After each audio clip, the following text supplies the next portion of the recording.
Hello and welcome to round 34 of the Team Up Racing 2020 Championship, live on simbroadcasts.tv. Peter Butcher here, and I'm joined by Jack Eyre this evening. Hi, Jack. Hello, everybody. Hi to yourself as well, Pete. Hello. Yeah, good to be back for the Team Up Racing Championship. And tonight we've got the XRG at West Hill National reversed. So quite a short combination, but quite a slow car. So it will be around about 2-minute laps, we think.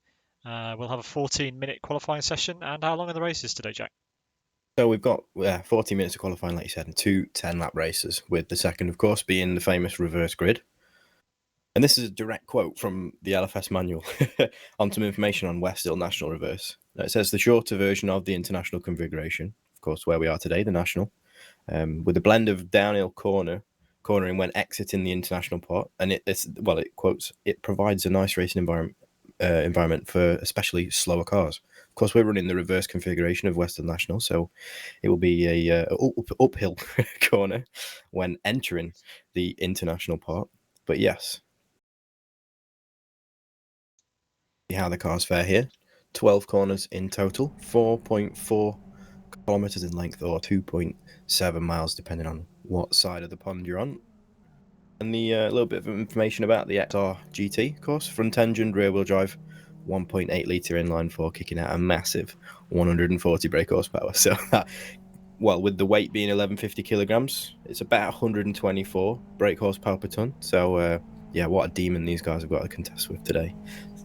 So in terms of car control, we should expect to see everybody getting on with this car and track. Quite a wide track, quite a tame car, but again, we'll see some incredibly close racing and incredibly close times as well, as qualifying is going to get underway in just a couple minutes. Now, the fastest time we've seen so far in practice has been a 2-minute 3.01 by one of the road appraiser drivers. So we'll see how close they can get to that time in qualifying. Maybe they can get into the 2-minute twos.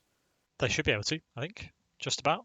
Well, some of the quicker guys anyway, especially if any of them utilise any of the draft or the tow down the straights. We've got a couple of long straights here, down into the first corner, obviously, and then up into turn number 2 under the bridge.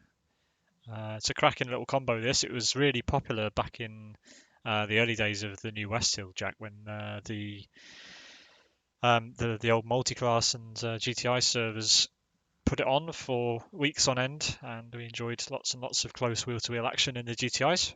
So, Maybe a yeah, couple of guys have learned one or two things that, you know, is still relevant today that they can utilize in the race. But of course, we'll see just how close the racing is going to be. I don't think there'll be much issues in qualifying. Of course, you know, it's not the longest track, West Hill National Reverse, and we've only got 21 cars that are set time, at least in the practice session beforehand. So, but still, people are jumping onto the server because again, we're about a minute away from when qualifying actually gets underway. So, just yeah, before we start qualifying, I do want to mention what we've got coming up in a few weeks' time, Jack, because Sim Broadcasts last week announced beautifully by you guys on the stream the Turbo Challenge by New Dimension Racing. Sign-ups are open for this series. Every single round, the 6 rounds, plus the post-season 6-hour endurance race will be broadcast live by simbroadcasts.tv.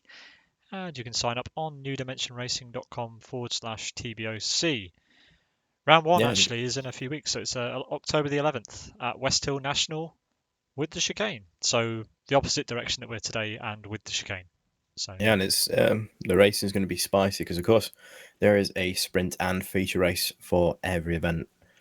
Sprint race roughly being about 50 kilometers in laps, and the feature race being a little bit longer, 85 kilometers. And yeah, the second race will be top 10 reversed from the sprint race. So yeah, like to spice things up.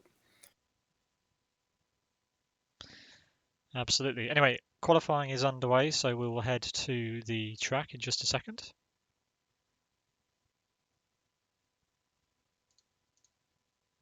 We're expecting about a 2-minute 10 to 15 out lap, depending on how sideways these guys want to get their XRGT, of course.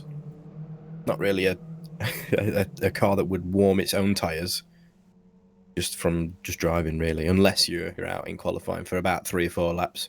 So we'll probably see a couple of handbrake turns just to get some temperature into those rears. It's quite crucial here, especially with the double left-hander of 7 and turn number 8. The rest of the corners, at least the high load ones, are to the right.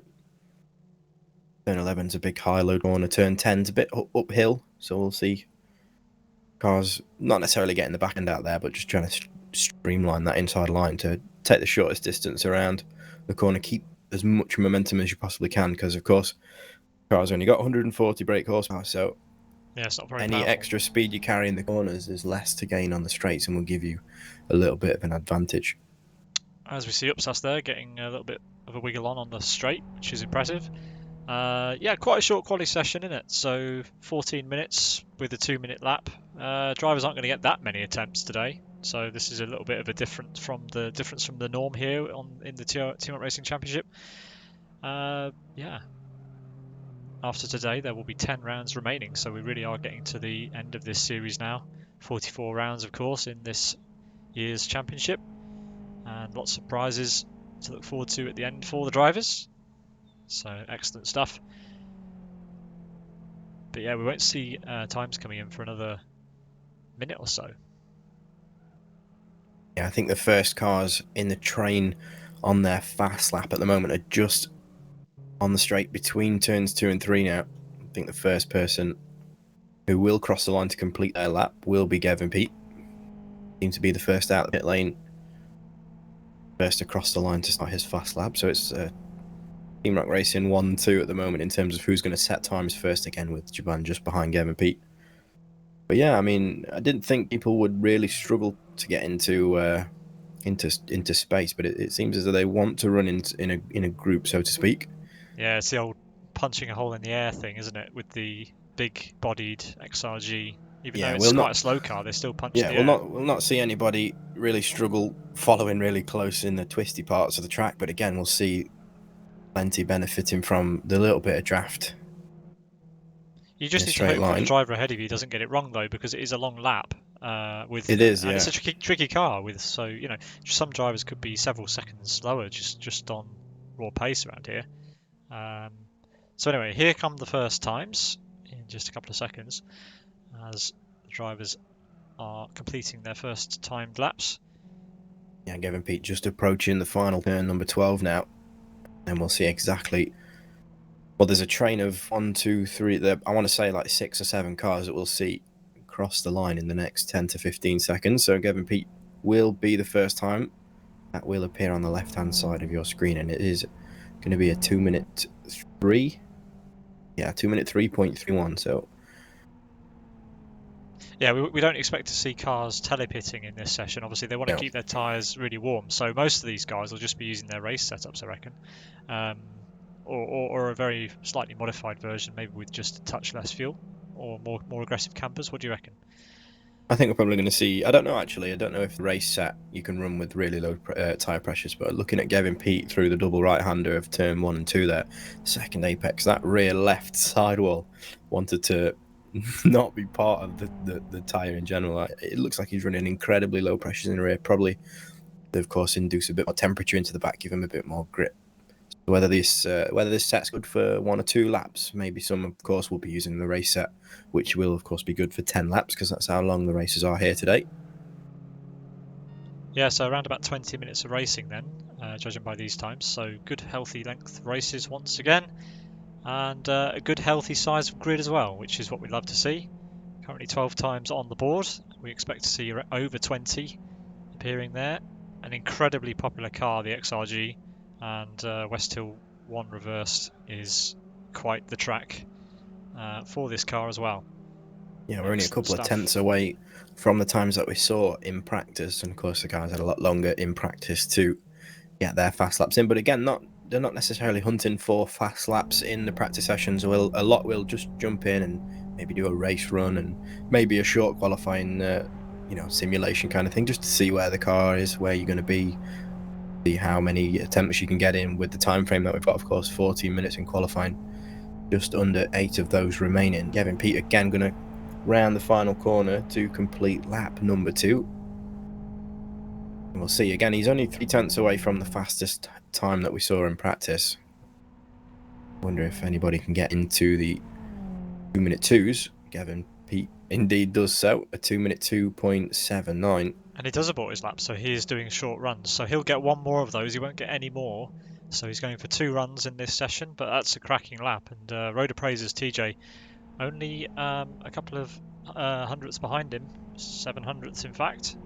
Yeah, less than a tenth. And that Road Appraiser driver, TJ, of course, was the Road Appraiser driver who set the fastest lap in qualifying. In the practice session before qualifying. Bit of foreshadowing quickly, on the front row of the grid as it stands at the moment. But yeah, I mean, look at the times there. 2 drivers on the front row into the 2-minute 2s, but there's quite a sizable gap between second and third position, with Rick Cardle being around about half a second down on the guys on the front row at least. Yeah, 4.5 tenths behind TJ, and then obviously 52 hundredths behind Gavin Peat. That's a massive margin. It is, even and around the cars 2-minute so lap. slow. You'd expect to see the racing, very well. At least the times in qualifying, they tend to be closer to one another when the cars are a lot tamer, Absolutely. so to speak. Because it's I mean, it's so much more accessible for everybody to get the maximum out of the car. But of course, seeing the same familiar faces at the top, at the sharp end of the grid, Gavin Peat, Rick Cardle, a couple of Road Appraiser drivers up there, born to races. Ayub in 4th position at the moment. But then when you start looking from the times from 10th onwards, at least from 10th to 16th, they're pretty close in terms of, only being a tenth or 2 away from one another. So again, if you get a good lap in, get into a rhythm, and find yourself bumping yourself up the qualifying order by about 5 or 6 places. Well, speaking of that, Trespassers just jumped into the top 10 from way down, but I honestly would have expected him to be quicker, as he has to get out of the way of 2 world-class Lions cars exiting the pits there. And he aborted his lap because those guys were kind of in the way a bit. But Trespasser is someone who is very, very, very handy in the XRG, and he's only got 1 or 2 laps. I think he's got 2 laps left. He can get out, he can set a hot lap, and 1 extra lap in the time that is left here. But definitely one of the drivers I would have expected to see on the front row. Look at the 2 Road Appraiser drivers there now. I was going to say Road Appraiser drivers separated in terms of rows, with Paolo being on row number 2, but again, right next to each other in terms of grid positions. Still though, almost 2.5 tenths separate the 2.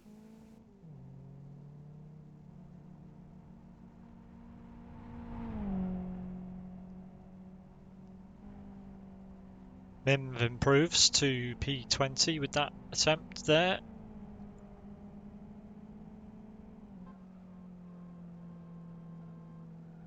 I mean, it's pretty close from P5 really all the way down to P10, with about 3 tenths covering 4 or 5 positions. Yeah, we've got some drivers getting very close in the infield, potentially getting impatient, tripping over each other. We're seeing Rick Cardle being followed by 2 of the Yes Motorsport cars with the Pikachu on the side. One of them decides to bail. Not sure who that is. That's Upsas, who is driving the blue variant of that car. Trespasser just ahead there, following Rick Cardle. Entering turn number 7 now, the double apex left-hander.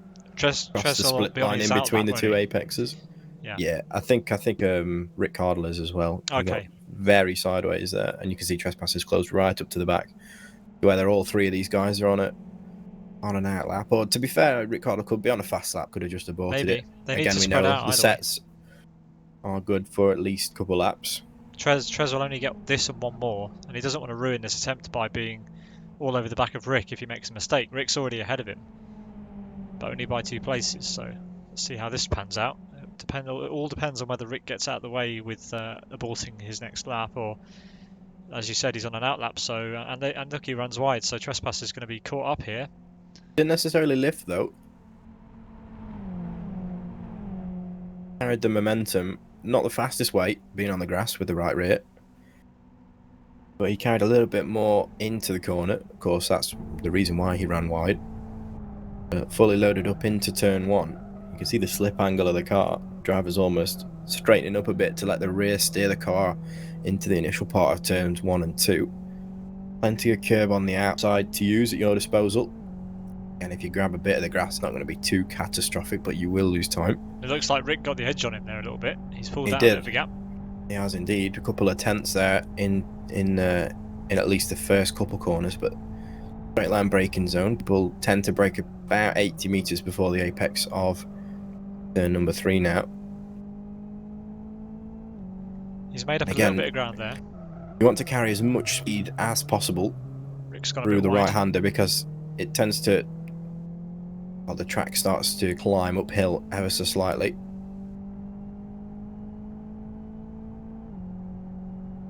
Before you load it up to turn into the right-hander of turn 6.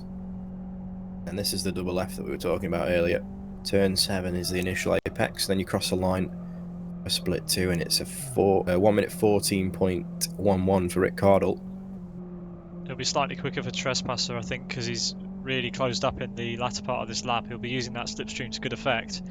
I think Good Rick to see Cardle's that they haven't still the tripped over each faster of the other, two so far by a couple tenths. I think Rick Cardle, his second sector time was a 1 minute 14.11. Trespasser just behind, a 1 minute 14.35. So again, okay, fair enough. just a couple tenths in it. Yeah. I mean, it looks as though the cars are a lot closer than they are just because of the speed of the car, the nature of them. But yeah, Rick Cardle, we know, carried a lot more speed through the final turn 12. Yannick Again, runs a little bit wider. Yanni's in P3 now. Tres doesn't need to make up too much time, really, to jump up the positions. Let's see what he manages here. He's got one more lap on these tyres. He doesn't improve. I was about to say, look at there. Upsas just behind. He definitely closed up to Trespasser in the later stages of that lap. But again, 46 seconds remaining qualifying. These guys have, all three of them, crossed the line. So again, that checkered flag will drop mid-lap, but they'll be able to complete this lap along with anybody else who gets a chance to cross the start-finish line before the timer counts to 0. But at the moment, Gavin Pete's still on top with that 2 minute 2.79. 7/100ths clear of Road Appraiser's TJ in P number 2. Upsas with that late lap just a few seconds ago slots into 3rd position with a 2 minute 3.03. So again, only 2 drivers into the 2 minute 2s. But again, Upsas, I think that was a little bit of a downshift there for Trespasser. He's not going to yield to his teammate. Upsas is going to have to make this move on track. Actually, Trespasser does. I don't think he held Upsas up too much there, but yeah, just carrying momentum out of turn 5 there. I think the revs bogged down just a little bit more than he'd like. He attempted to shift down a gear, but ultimately ended up being a bit slower. Abe's done a good lap. He's up to P5 now, the Born to Race driver. Paolo, having been in the top 3 for most of qualifying, is now down to P6. Abe aborts. The clock is at 0, so these are the last laps coming in now. Upsas also aborted, so I'll keep my eye on Rick Cardle because it looks to be a promising lap. 1 minute 14.12, just 1/100th slower than his last attempt. He sits 7th at the moment, so he's got to have an almighty turn 12 if he's going to improve on that time. Again, 100th down on his last lap so far across split number 2. And just aborts the lap. You could see the car just about snapped on the apex, and that would have chucked him wide, but again, he knew that, so chucked it into the grass, and that's qualifying for Rick Cardle. He retains 7th. It's just a matter of time now whether the rest of the guys who are currently on their fast laps can potentially get ahead. Yeah, so we saw some 202s, which is good. Gavin Pete, the best. 202.7. So a decent attempt in, well, I guess, event day trim. TJ for Road Appraiser, P2. Upsas for Yes Motorsports, P3. Then Yannick Catilla for World Class Lions rounds out the second row. Born to Race Abe in P5. Then it's Paolo for Road Appraiser, having spent most of the time in the top 3 in this qualifying session. Rick not able to improve, neither was Trespasser. They were following each other very closely. Well, Rick wasn't getting any advantage, but Trespasser had use of Rick's draft for the entirety of a lap and a half and wasn't able to get close. So it's 3/10 the gap between Rick Cardle and Trespasser, rounding out row 4. Team Up Racing's Jaban in P9. Then Born to Race's Twin Cam in P10. Yes Motorsports Unite P11. Master Race Car Kig P12. Phantom in P13. Then it's Frank, someone else who I would have expected in the XRG to be higher up. Used to be very fast in the XRG. Road Appraiser Sports in P15. Pekka Koivunen in P16 rounds out row 8. Then it's Energy Virtual Racing's Araujo in P17.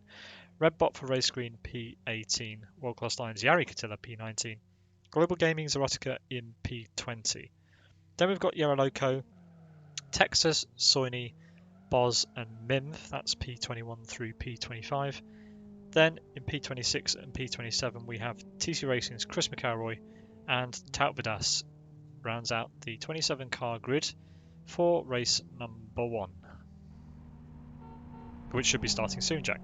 Yeah, we've got, think about just under 5 minutes till our race 1 gets underway. Of course, 10 laps.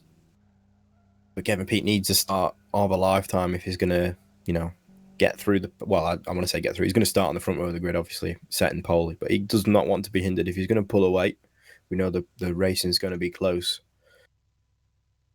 And TJ potentially challenge into turn 1. I expect a lot of close racing here, a lot of door banging. It should be a good spectacle to watch. Hopefully the guys can keep it clean though. Plenty of runoff at West Hill, but it's not as though we're at South City. We might not see catastrophic race-ending damage, but we could see a couple cars getting beached, especially on the outside of turn 3. Yeah, speaking of Momentum's catastrophic king race here. engine damage at South City, what a race we enjoyed last, a couple of days ago, Sunday, Bagheera at South City. That was quite an epic opening 2 laps. Hopefully we don't see any of that sort of shenanigans on, like you said, this wide and open track down into turn 1. Yeah.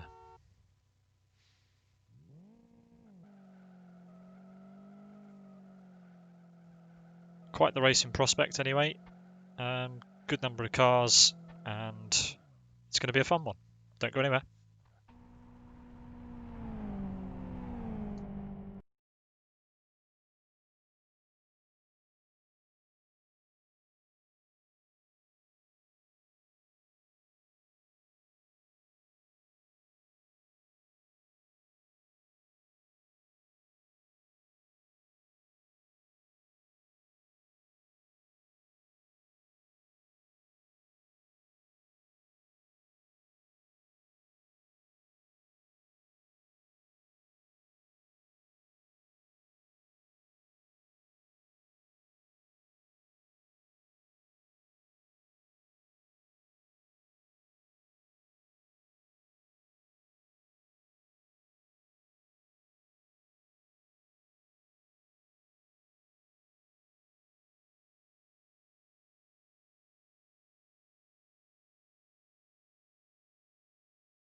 Welcome back to round 34 of the TRR 2020 Championship. 2 10-lap races with the XRG at West Hill National reversed, and we are go for the start of race number 1. Jack, take it away. Yeah, everybody on the grid now, just getting used to where the clutch biting point is here. Looking out for those lights. So Gavin, Pete and TJ on the front row of the grid. Who's going to get the run into turn 1? Gavin, Pete on the outside of the track, so although he is a bit further forward,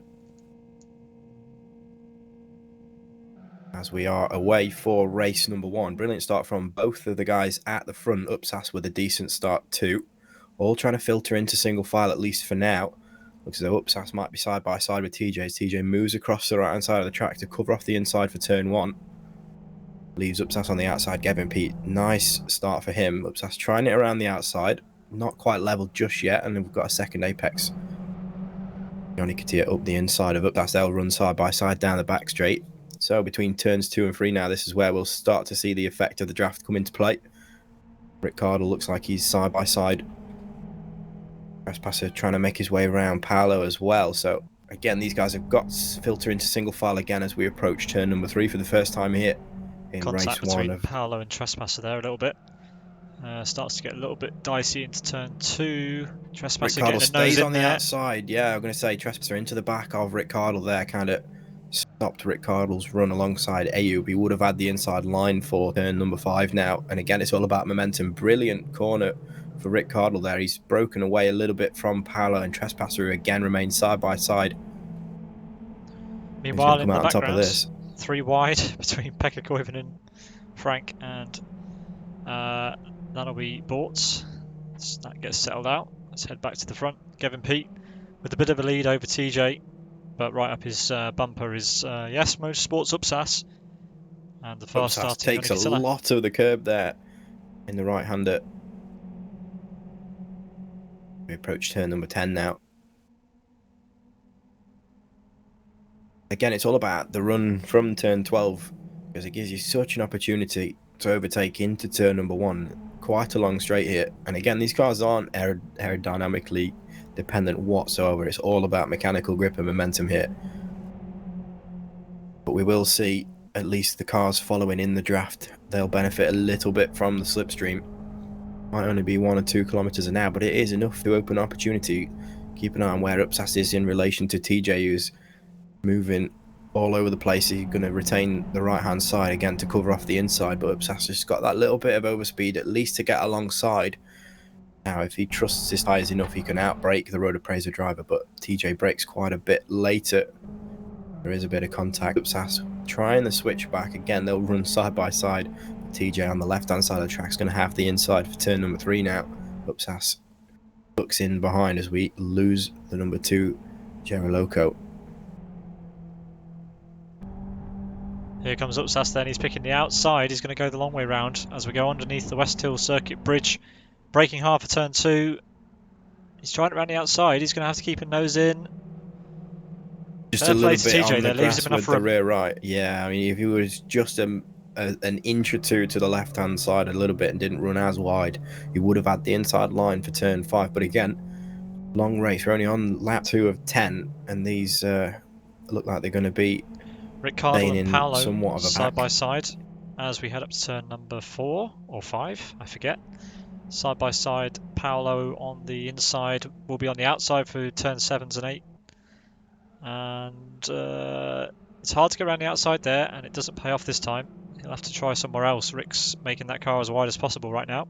Yeah, just behind these two as well, we've got Trespasser and Team Rock Racing's Jaban battling over P8. So it's exactly the same thing, copy-pasted, but just a couple positions further down the order. Looks as though, well, you could say that it looks as though the car behind is the faster one, but again, that could just be down to the fact that they've able to close that gap a little bit on the straights to get a bit closer. We saw Upsas looks to be a little bit faster than TJ.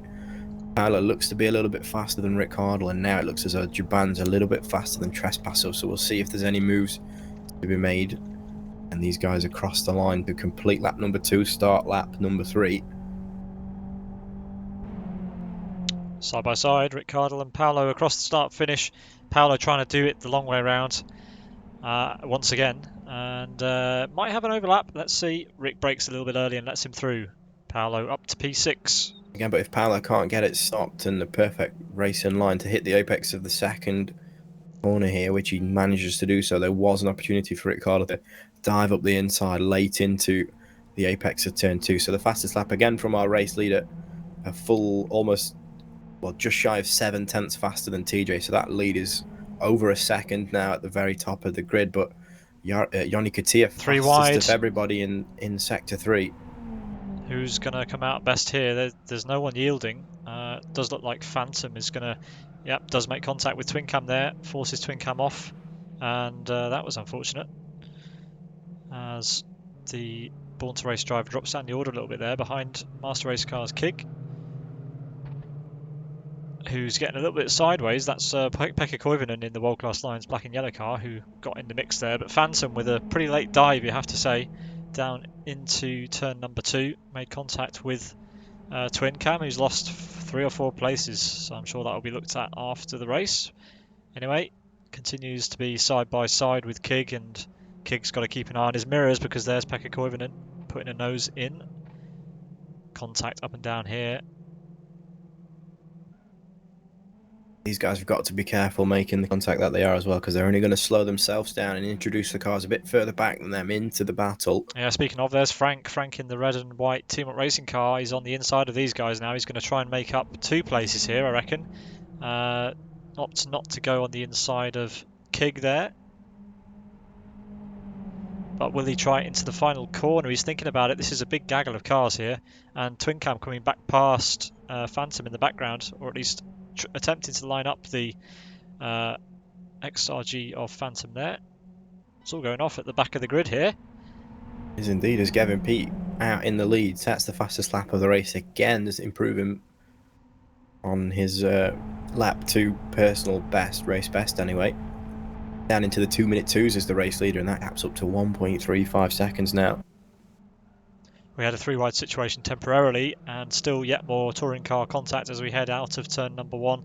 We've got Frank next to Kig, and then we've got Twin Cam leading Araujo and Phantom in this big pack. It's basically been the same orientation of drivers for the best part of a lap now. Phantom at the back once again. Frank's filtered through into P number 12 now. He's got to defend potentially into the left-hander of turn 3. Looks as though Kig backs out of it at the final moments. Frank manages to get the car slowed down. He needs to break away from the pack behind now and focus on that World Class Lions car. Pekka Koivunen, the number 77. But Frank's a little bit wide in the initial part of turn number 5. But again, you can see that he back on the racing line and on the power earlier than the guys behind him. And is able to just move forward just that little bit more. Yeah, we went on board briefly with Frank's teammate Texas, who was overseeing the battle ahead. He's managed to catch up, but already dropping back a little bit as these guys have now filed into single file. Araujo now for Energy Virtual Racing, looking up the back of Born to Race Twin Cam.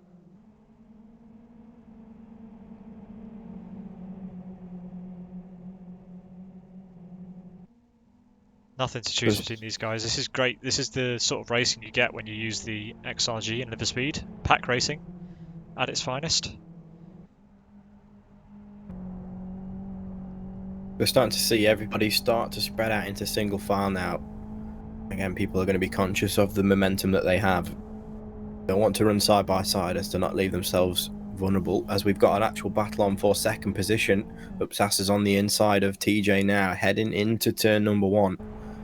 Upsas has the position at least for the first apex. Get it slowed down nicely. TJ closing up to the back of him. Looks a bit tighter through, but again carried a little less speed, which it enabled him to run a little bit tighter. But TJ now down into 3rd position.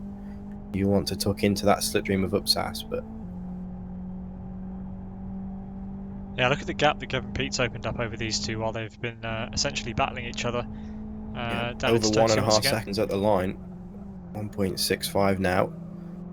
As actually Upsas was faster, well, I want to say than the leader, but it looks as though he was faster than everybody else that last lap with a 2-minute 3.13. Again, Kevin Pete on lap number 3, the man out in the lead, got into the 2-minute 2s, so the fastest lap is very close to the top qualifying times at least, and Gavin Peat just able to extend his lead as we are approaching the halfway mark of race at the end of this lap. It's all going off in the background again, Jack. We've got Energy Virtual Racing and TRR side by side. Texas in the white and blue Team Up Racing car.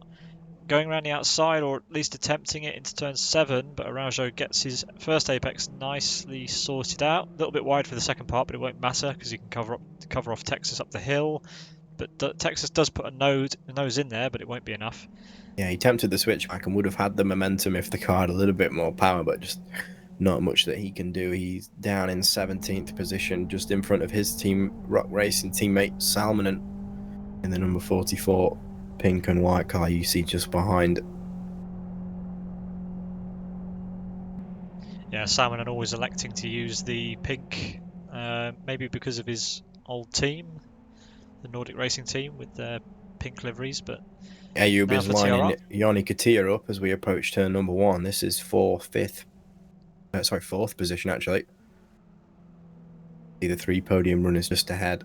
Ayub retains that outside line, but it looks as though Yanni Katia is just going to have that move covered off. I shouldn't really But be it's not over, surprised. up into turn 3. Shouldn't really be surprised that Ayub is running high up. Obviously, Born to Race do have their XRG servers that they run, so the Born to Race drivers are very handy in the XRG. I'm surprised that more of them aren't here today. We've got Twin Cam and Ayub doing respectably in their favourite car, I assume. Oh, Gavin Peat's made a little bit of a mistake there on the outside of turn number 4, the second left before turn 5, which is what we're navigating at the moment. The gap's down to 1.28 seconds from 1.6, and I'll tell you, for the last 2 laps consecutively, Upsas in second position has been faster than your race leader. So whether Gavin Peat's using a setup that maybe isn't at its peak performance after the midway part of the race, can Upsas keep the pressure on until the very dying moments and potentially get closer to that Team Up Racing car? We might have a race for the lead on our hands. Yeah, But especially if you yeah, make another Upsas mistake was like massively faster than Gavin Peat just a couple laps ago on lap number 4, but lap number 5, only 3/100ths of a second the gap came down. But Gavin Peat with that mistake on this lap, number 6, we'll see exactly what the times will be across the line.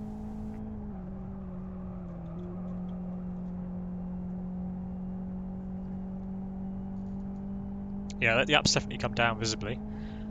Texas is still side by side with Araujo. No, he's managed to get through up the hill this time, so he must have got a much better exit out of the uphill section, or completed that move earlier on in the lap, but that promotes him to P16 for now.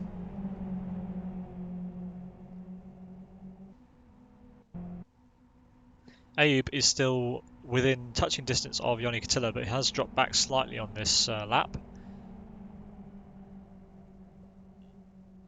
And TJ hasn't really made any inroads into Upsas either, so it's a little bit of stalemate up and down the grid, but Upsas is firmly setting his course towards Gavin Peat. We'll find out in 4 laps' time whether it's enough.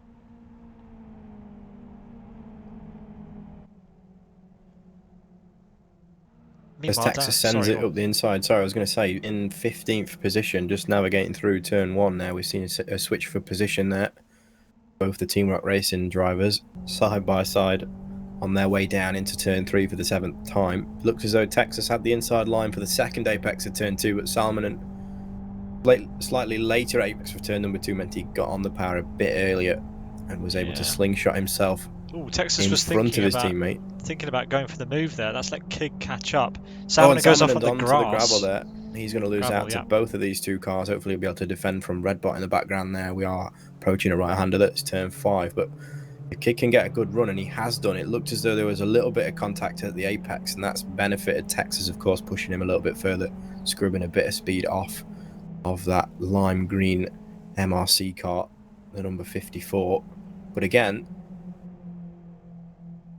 all back into single file. Yeah, very tricky to get close and pass in this infield section. You're so grip limited that you can't make any sort of use. It's all about holding your line through this section, this infield section. One little slip up, one wide apex, and someone's going to be on the inside of you and pushing you wide up the hill. It's not necessarily about where you place your car either. It's not necessarily the racing line that can induce overtakes. It's obviously the throttle and brake application as well. If you're a little early on the throttle, you're going to run onto that grass. If you're a little late, you could run the risk of bogging down, especially with the uphill section that is turn 8 onwards. United's got close to the back of Jaban. He's going to go for a move here. He's going to try the outside line around turn number 1. Jaban in the Team Up Racing car, holding the inside line. Oh, he's going to try it. He's going to try and hold it, and maybe have a go down into turn number 2. He just needs to keep the momentum on the outside line there. There is some overlap, so great effort there from Unite. He is going to be ahead by the time these cars get to turn 2. Yeah, of course, he was taking the long way round, which just meant he could carry a couple more kilometres in terms of speed around that corner. Needs to make sure he moves as far over to the right as he dare before braking for turn number 3, but Jaban concedes that position at the moment, down in 10th position. We are approaching the final couple of laps now. We're on lap 8 of 10. And I'll tell you something, TJ, for Road Appraise, is in 3rd position, went purple in Sector 1 on this very lap. So he's gained a couple tenths on the cars ahead of him, and Uptas again is within 1 second of Gavin Peat. So it looks as though Uptas last time around in 2nd position at 2-minute 3.30, whereas Gavin Peat, your race leader at the moment, at 2-minute 3.74. So just shy of half a second was Uptas faster than your race leader last time around. You can visibly see from the back of Gavin Peat's car the gap, the deficit that Yes Motorsport Uptas has to close in order to even be within, drafting range. Yeah, it's interesting that they're over a second slower than qualifying in this race trim. They are only short races, so I'm quite surprised by that deficit, to be honest. Even though some of the drivers were making use of the tow, it seems like quite a high drop-off rate, especially maybe just dealing with the heat leak around here is a low 202. But anyway, it looks as though the inside of that front left's taking quite a bit of temperature. It's not something that, it's not too hot, not something that they need to adjust in the setup before race number 2. But if Uptas keeps the pressure on the way he is, we have 2 laps remaining. Of course, we have to complete lap number 9, and we have 1 final lap, number 10. But if Uptas can keep taking the time out of Gavin Peat, has. Look, he had a much tighter line through turn 1. He did indeed. Well, the gap at the line was 0.57, but it looks to be, and we'll tell you in just a second, after the next left-hander, we will cross split number 1, but that gap is well, I'm going to guess, down to about 3 tenths, maybe a little bit more. So Uptas looks to have gained a couple of tenths on Gavin Peat so far. Gavin Peat a little bit tighter, but a little bit earlier on the brakes into the left-hander that is turn 3 in the second apex of turn 4. The gap now down to 0.40, and Uptas hugely tight on that right-hander of turn 5, and again loses a bit of momentum after getting closer initially. Gavin Peat looks to be pulling away a little bit on this straight, but again closer tighter. to the apex through the right-hander of turn 6 as we approach the double left-hander that is 7 and 8, and you can see Uptas using the rear of that car to steer it around the track, the maximum amount of slip angle that he can get away with whilst not ruining the car's revs. The gap down to 0.28. So again, this is on. They're about a quarter of a second apart. Gavin Peat looks to be pulling away a little bit after potentially getting on the power. It could be just a couple feet earlier that Gavin got that throttle open. But again, Uptas seems to close in the final corner. Seems to be a little bit more committed. So will he wait for turn 3 when he knows he can potentially successfully defend for the remainder of the lap, or will we see an attempt into turn 1? Because of course Uptas might be able to get the position into turn 1, but leaves him a huge opportunity, or at least an opportunity for Gavin Peat to potentially attack back into turn 3. So Gavin Peat to the right hand side of the track. Uptas, actually they do stay to the middle, but Uptas chooses the outside line. They both break very similar points on the track, and there is a bit of contact between the two, but Uptas seems to make it work around the outside. And even though he has lost out in terms of position, he is technically a couple of kilometers faster now from taking a wider radius into the second apex. And Gavin Peat on the left hand side will cover the inside for turn 3, but yeah, if Uptas can successfully get the car slowed down and hold onto the outside here at turn 3, puts him on the inside for the right hander that we've got coming up just following. So Kevin Pete, nice defensive line, runs all the way over to the right hand side of the curve. No room for Upsas on the outside there. Upsas choosing to take a little bit of a later apex. You can see that Gunnar almost run side by side. I mean, he left it late to do this, to get didn't he, onto on the power. He lap? did indeed, yeah. And we've only got a few corners left. We're on turn 6, only 12 corners in total on this track. Yeah, he's trying to unsettle Gavin here. He's trying to just put his nose where it doesn't belong, trying to force a mistake. Really clean stuff here. He's putting his nose in, but then getting out of it at the perfect opportunity. Let's see, 3 corners to go. Great finish this.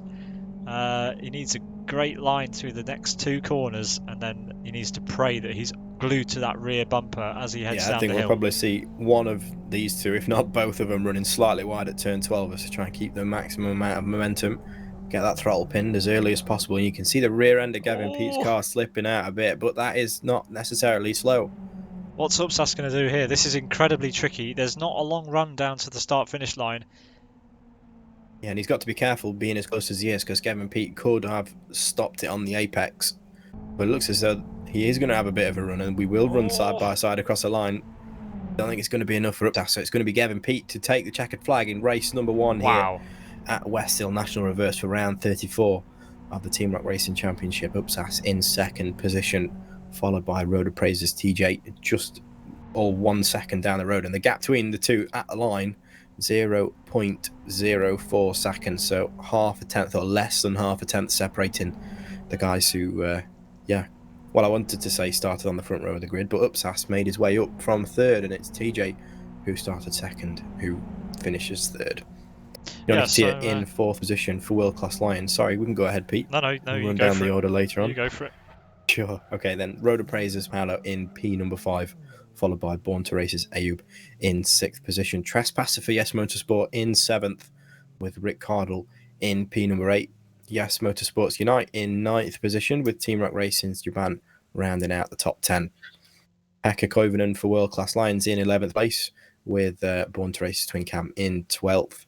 Team Rock Racing's Frank in 13th, with Phantom, the newcomer to the Team Rock Racing series. Nice to see him getting stuck in. We've seen him getting stuck in for the past, I think, 3 or 4 broadcasts we've done for the Team Rock Racing Championship. Round 31 onwards, he's been doing very well. He finishes 14th position with the Energy Virtual Racing car of Arujo in 15th. Salmonen and Texas, both for Team Rock Racing, in 16th and 17th, respectively, with Kig for Master Race Car in 18th.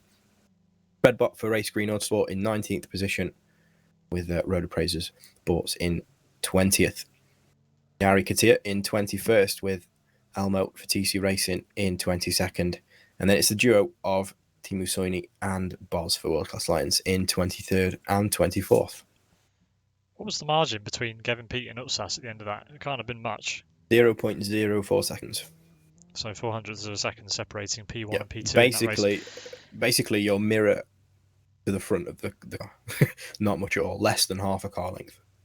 Yeah, I mean, I don't think Upsas could have done any more to get that position. I think Gavin went very defensive very early on out of the final corner, kind of moved over to the left quite considerably. But yeah, great battle, and Upsas making his way up from P3 to 2nd, well, basically side by side across the line, but ultimately P2 in that race.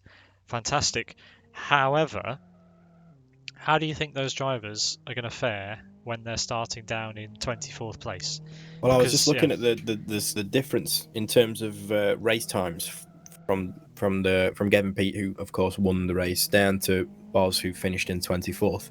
It's only 35 seconds. Yeah, it's not big, is it? In the entire grid, over 10 laps. That you could say that's quite a lot of time, but of course, further down, the closer the cars are, they're all door banging and rubbing, and you can see the battles going on in the midfield throughout the race. So the top 10 at least within or just shy of 10 seconds across the line after 10 laps. It's more than possible for the faster guys at the back to make their way through to the front of the grid. Now, whether we'll see everybody, try and get it done on lap 1, try and make as many positions up whilst all the cars are as close as they're going to be together in terms of, for at least for that race.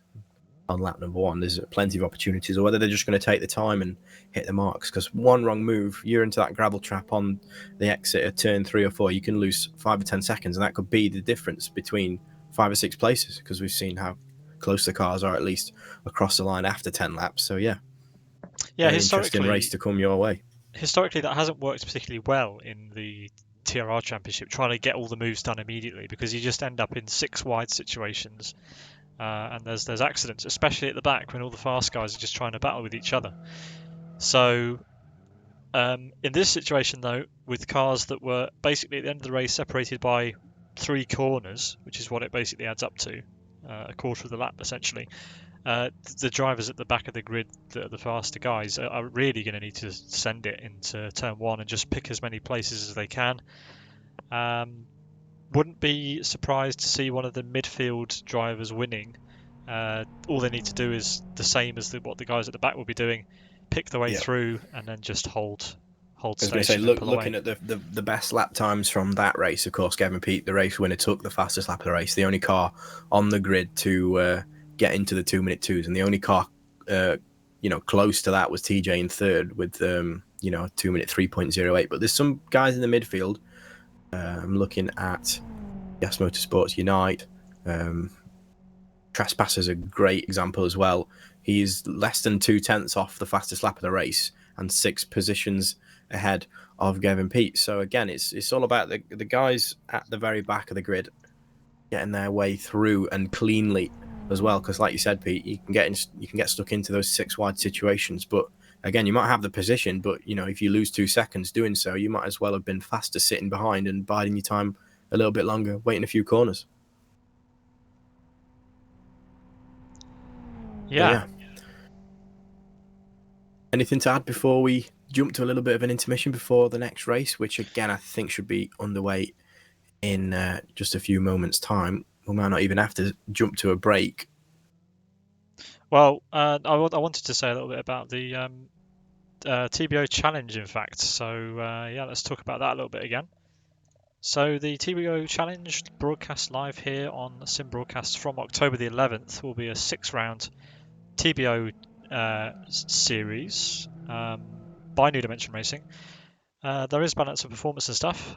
We're going to have to cut to the grid, I'm afraid. We'll talk about that at the end of the race. Yeah, a bit of a speedy restart for race number 2, and you can see the reverse grid Kai K-Prop over Energy Virtual Racing on that front row, or at least was before he joined the spectators. It looks as though the grid was incorrect. I'm not sure if we're going to start. We should. I'm not in the race control seat, so I can't really speak for that, but here we go. Green lights. So Kai K-Prop at the moment at the front of this field with the World Class Lines duo of Boz and Teemu Soini, who finished down in P23 and 4 last time around. You can see you're almost 3 wide again as we're approaching turn number 1. Elmo on the middle now with Yari on the outside and a Road Appraiser driver on the inside. They all retain the positions at least so far, but Elmo with a brilliant run in the second apex of turn number 2 now moves himself up into 3rd position, and it's World Class Lines Teemu Soini on the outside there.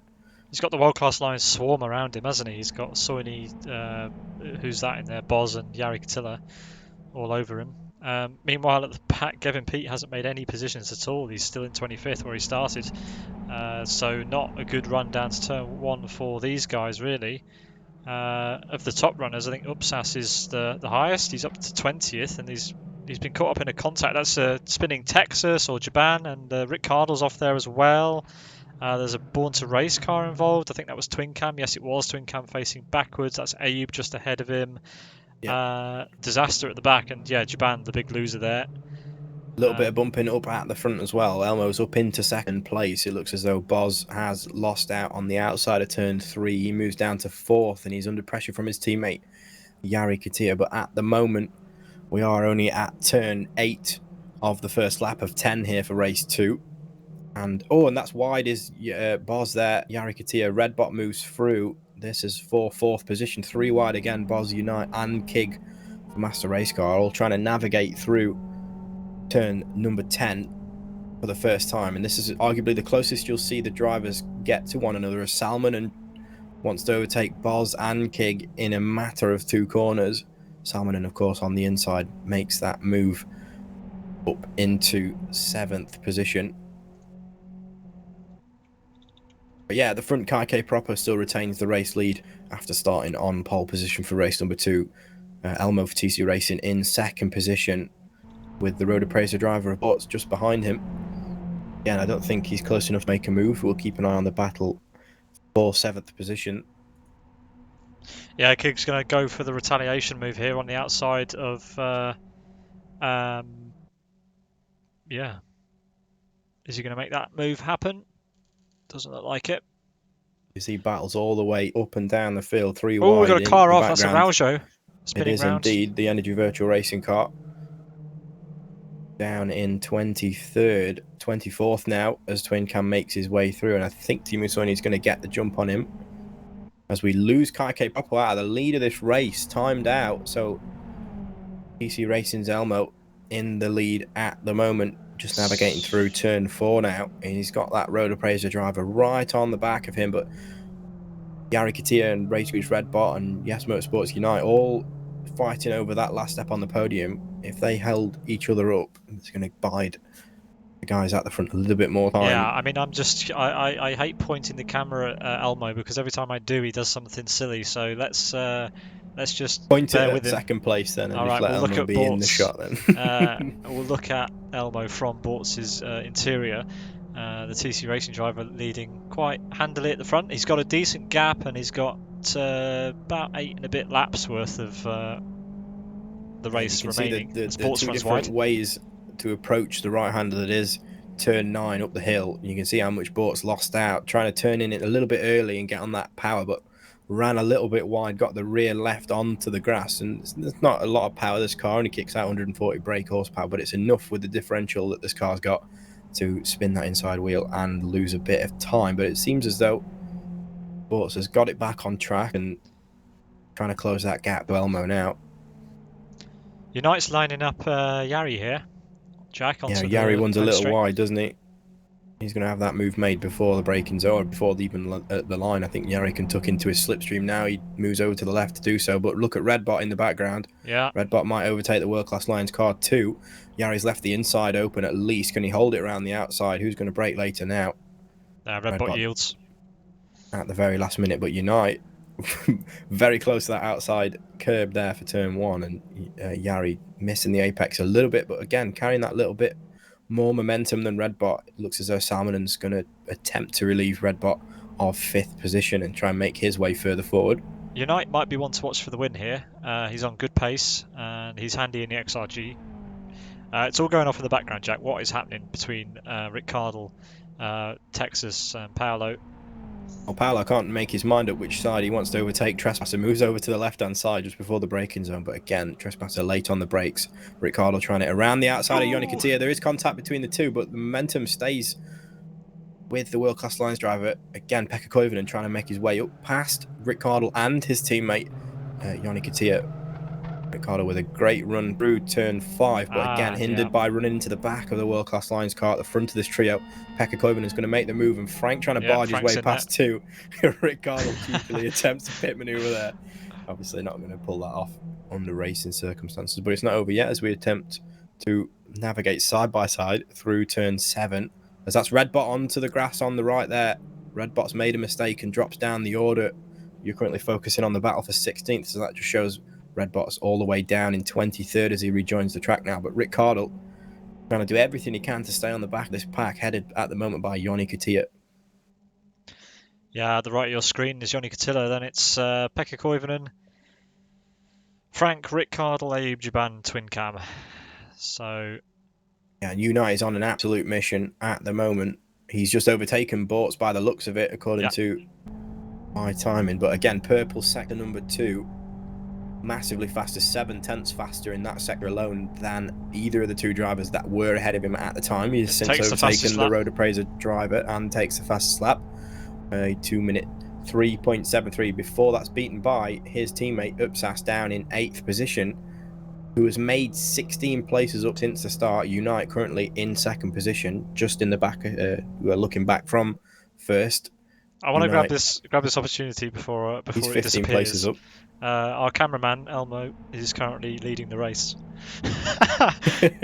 and here comes Well, Unite. you know, it depends on how these two navigate turn number 3. If Unite is a little too late on the brakes and runs a risk of running wide into that gravel trap, and you can Oh! see the rears coming out, but again, it gives him Oh, that around the little bit of outside, extra lovely. rotation.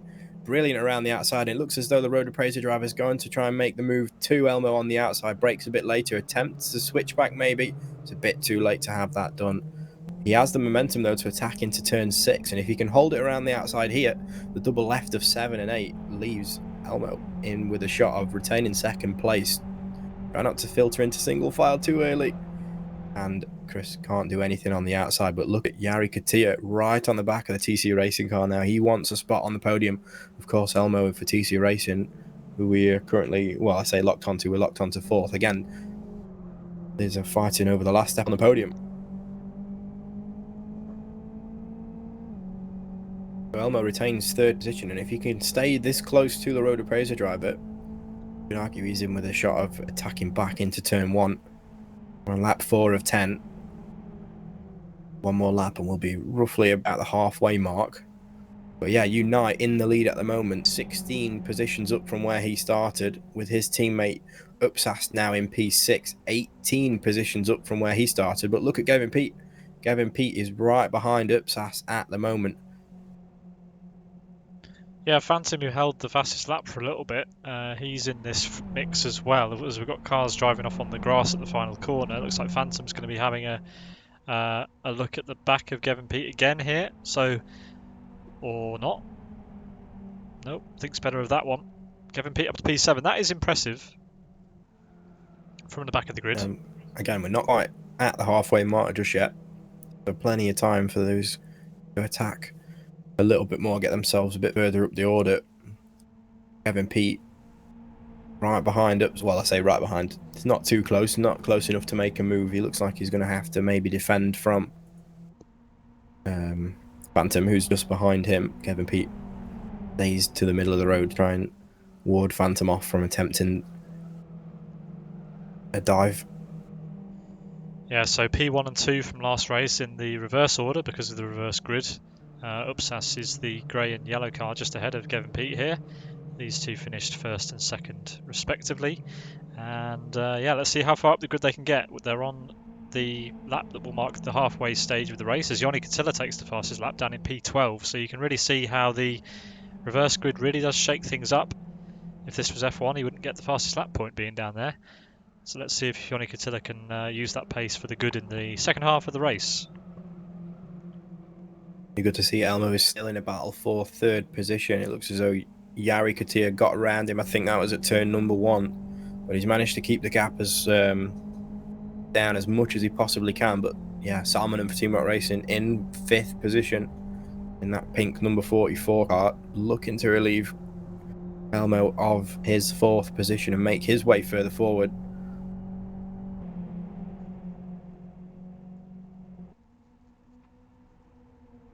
A little bit of a nudge there from Salmonen as we head on to the home straight, and that's Jari Katila onto the grass there, so it looks like doing Elmo and Bottas. Salmonen are going to be in a position. We might see all 3 of these switch at the moment. Salmonen alongside Chris now. Looks as though he's got the momentum to overtake the 2 of them. We make it 3 wide. Chris moves to the right-hand side. Jari on, in the middle with Salmonen on the left. Elmo's the first to break out of the 3. Great move from Salmonen. Yeah, Salmon around them both, and it looks as though there's going to be contact. Elmo just slightly wide of the second apex, and Upsas moves through. Keep an eye on Gavin Peat, though. He's keeping all the momentum he possibly can. He does not want to lift out of this whatsoever. Again, we think he's, of course, going to be racing Upsas for the win, potentially later on in this race. We're on lap 6 of 10. Gavin Peat chooses the right-hand lane, trying to follow Upsas through. He's going to be on the outside for the left-hander. That is turn number 3, though. Can he carry the momentum, and will Jari give him the room on the outside? He does. They are very close, and room is, you know, they're at least kind to one another. No contact just yet. Again, we run very close, and there is contact at the apex of turn 5.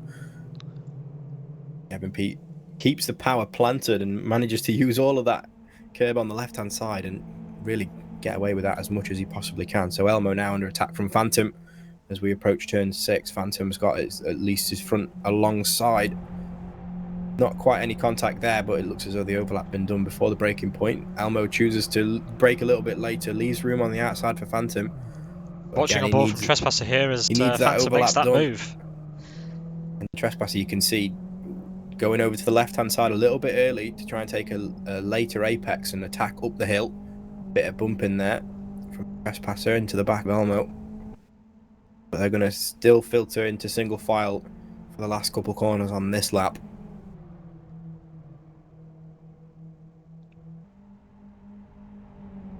But yeah, who holds the fastest lap is Upsass in 4th position. He's 20 positions up from where he started, and Gavin Peat just behind him in 5th, also up 20 position from where they started. The fastest lap at the moment He's about to is make a the move 2 minute for P3. 3.12.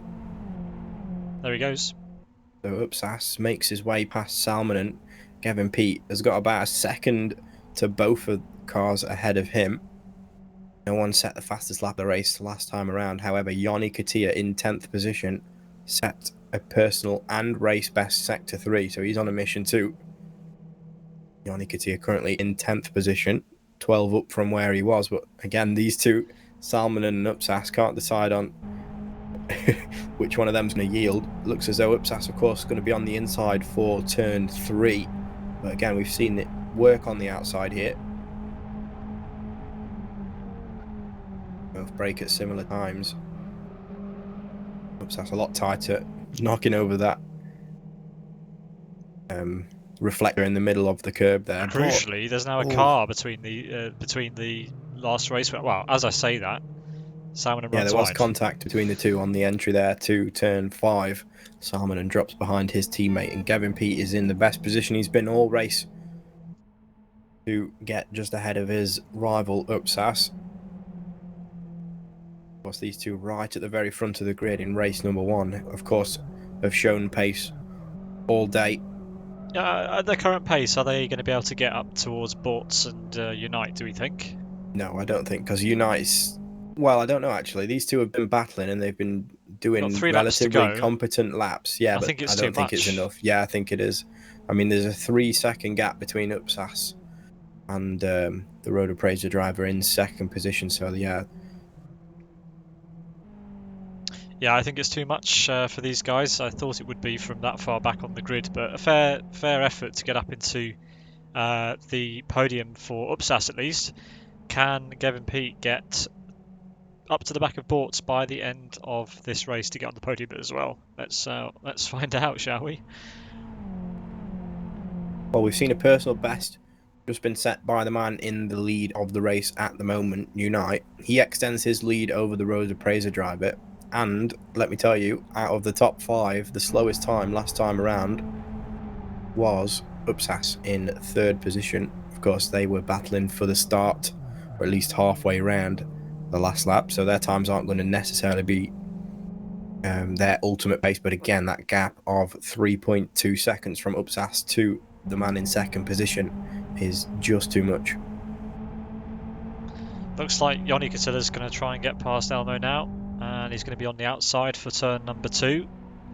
We saw Trespasser getting past Elmo into turn 1, and here comes Yoni, quite easy in the end, and Elmo drops down from the front to P10 in 4 laps.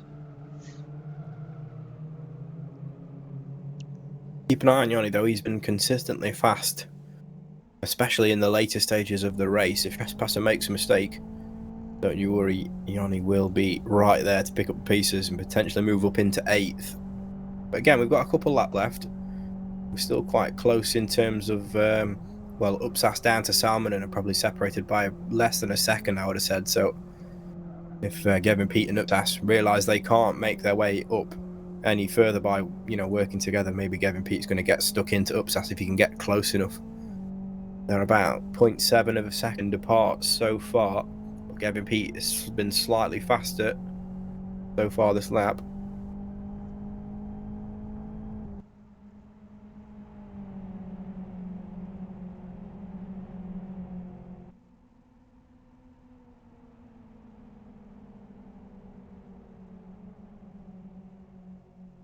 Yeah, it doesn't look like that gap's coming down fast enough to the Road Appraiser driver, the number 67 in P2. So it's a battle between Gavin Pete and Upsas once again for the final place on the podium. I think only one of them is going to get it. Which one will it be? Now the guys in third and fourth, Upsas and Gavin Pete, the guys at the top of race number 1 and qualifying respectively, now they've had a lap in clean air at least to set times that we know they're capable of. They were only 6/10 faster than the race leaders. Of course, Unite and the Road Appraiser driver Bortz in second position, both doing very similar times, a 2-minute 3.92 and 9.0 respectively. Upsas and Gavin Pete though, 2-minute 3.31 and 3.4 respectively. So again, 6/10 faster, but that gap's 2.63 seconds at the line. They're going to need this race to be 15 laps long if they're going to catch up to the front. So looks as though Upsas is pulling away from Gavin Pete. If he can keep this pace up, he will take the final step on the podium. Again, he's got 2 seconds to the Road Appraiser driver in second position.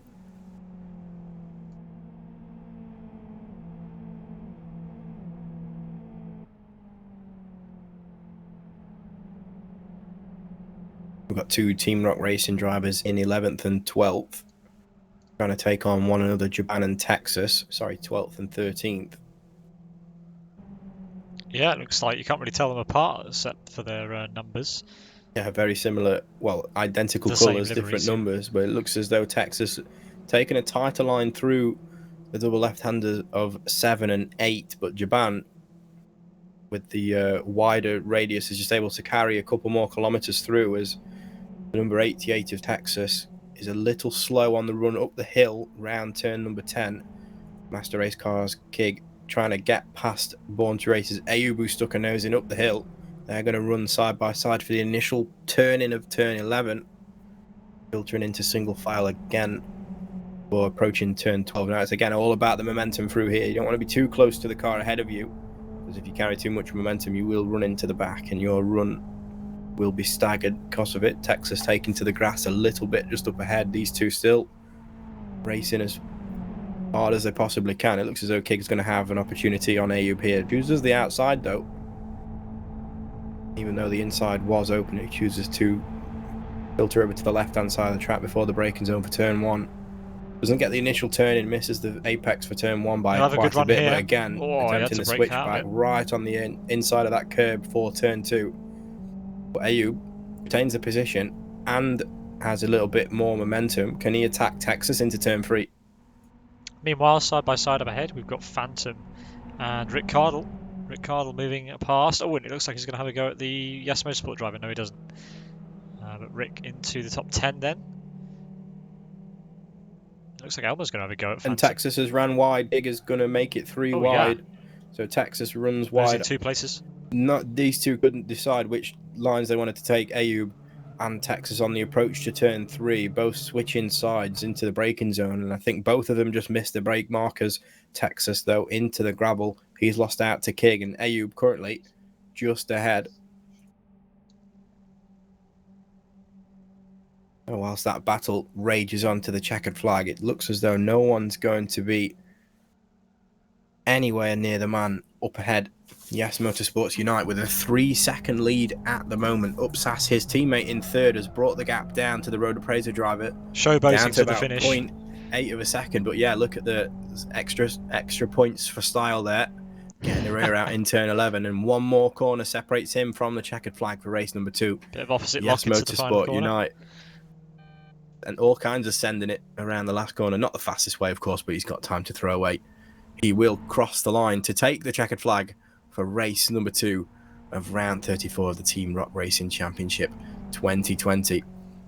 Road Appraisers, but in second position, just some 2.5 seconds down the road, with Upsas in third, who does take the fastest lap of the race as well while he's at it.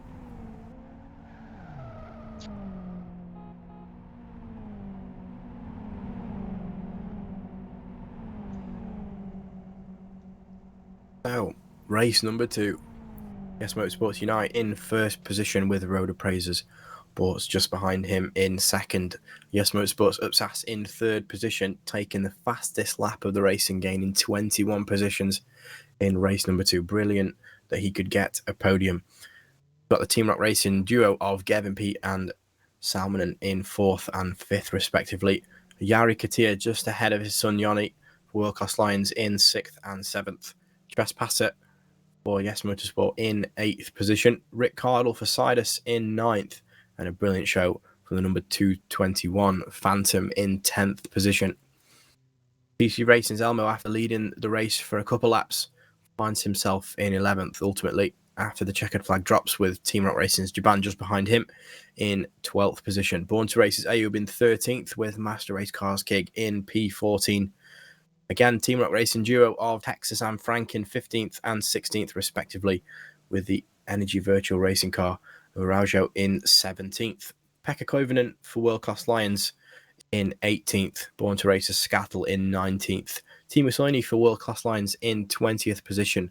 And Born to Race's Twin and Race Green Autosports Redbot in 21st and 22nd respectively. So there are your race 2 results. Again, the entire field separated by less than 30 seconds at the line. All 22 cars finished within 30 seconds of each other at 10 laps of absolute, pedal to the metal racing. Yeah, bumper to bumper, great stuff. We love the XRG. We love watching the races with it. It's very slow paced, but it's door banging. It's everything we love about pack racing in LFS, which is what pack racing is what LFS does so well. If you enjoyed that, we have more pack racing coming your way.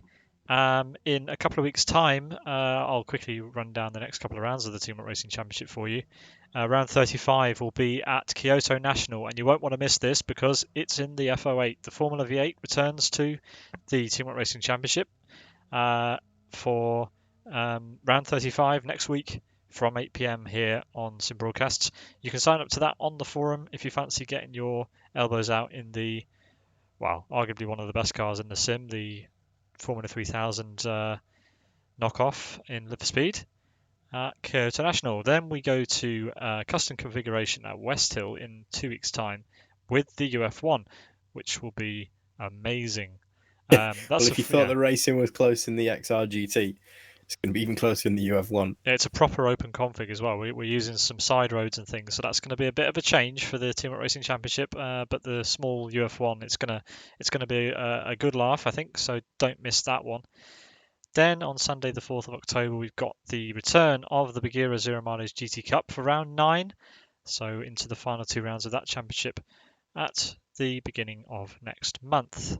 But obviously, the series I want to bring all your attention to is the TBO Challenge, which is coming your way on the 11th of October, and that'll be at West Hill National with the chicane. So lots of West Hill races coming up. We seem to go through these phases where we end up with using the same environments week in, week out, and it seems like it's West Hill's turn for that. So plenty of West Hill action to look forward to. You can sign up for the TBO Challenge broadcasted here live on Sim Broadcasts at newdimensionracing.com/TBOC. A good number of signups already for that series, so don't miss out on your chance to get on the grid and pre-qualify for what is sure to be a fantastic series. Anyway, a 6-round calendar for the championship standings, and then after all the championships been done and dusted, to cap it off, there is going to be a post-season non-championship team endurance race. So yeah, if you don't want to get stuck in for the main championship, the 6-round championship with a sprint and feature race in each race, then yeah, feel free to sign up for the team endurance race after the fact. So it's going to be great. It definitely is. So race number 2 here, won by Yes Motorsports Unite. Then it was Road Appraisers Bortz with a great race. I'm pretty sure he'll be chuffed with that podium. I don't think he expected to get one.